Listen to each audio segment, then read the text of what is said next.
নমস্কার বন্ধুরা, রুম্পার পাকশালাতে আপনাদেরকে স্বাগতম। বন্ধুরা, আশা করি আপনারা সবাই ভালো আছেন।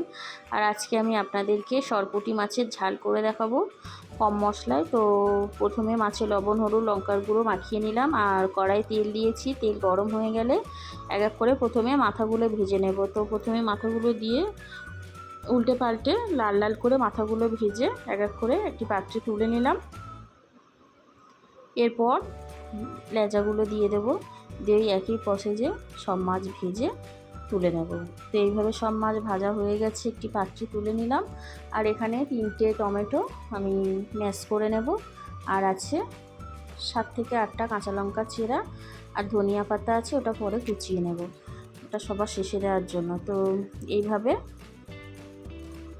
টমেটো ম্যাশ করে নিলাম। আর তেলের মধ্যে এখানে 1 চামচ কালো জিরের ফোড়ন দিয়ে দিলাম। আর 7-8টা কাঁচা লঙ্কা ছেঁড়া দিয়ে একটু ভাজা ভাজা হয়ে গেলে টমেটোর পেস্ট দিয়ে দেবো। দিয়ে কিন্তু খুব ভালো করে প্রথমে কষিয়ে নিতে হবে, একটু সময় নিয়ে মশলাটা কষিয়ে নিতে হবে। তো এইভাবে কষিয়ে নেব। নেওয়ার পর এখানে দিয়ে দেবো 1/2 চামচ মতো হলুদের গুঁড়ো।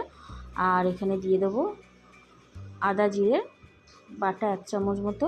দিয়ে সব উপকরণ খুব ভালো করে কষিয়ে নেওয়ার পর বন্ধুরা এখানে দিয়ে দেবো লবণ পরিমাণ মতো। আর চিনি দিয়ে দেবো। তো আপনারা যে যেমন চিনি পছন্দ করেন দেবেন, না চাইলে নাও দিতে পারেন। তো এইভাবে মশলা খুব ভালো করে কষিয়ে নেওয়ার পর দিয়ে দেবো পরিমাণ মতো জল। তো জলটা এইভাবে দিয়ে দিলাম। দিয়ে ঝোল ফুটে উঠলে এক এক করে সব মাছ দিয়ে দেবো। তো বন্ধুরা, এইভাবে একবার আপনারা কিন্তু বানিয়ে খেয়ে দেখতে পারেন।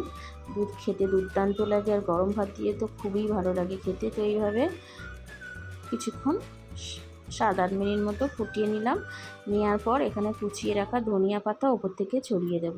তো রেডি হয়ে গেছে মাছের ঝাল।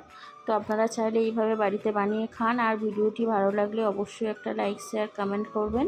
আর আপনাদের কাছে অনুরোধ রইল, প্লিজ আমার চ্যানেলটিকে সাবস্ক্রাইব করে দেবেন। যারা ফুল ভিডিও দেখছেন তাদেরকে অসংখ্য ধন্যবাদ পাশে থাকার জন্য।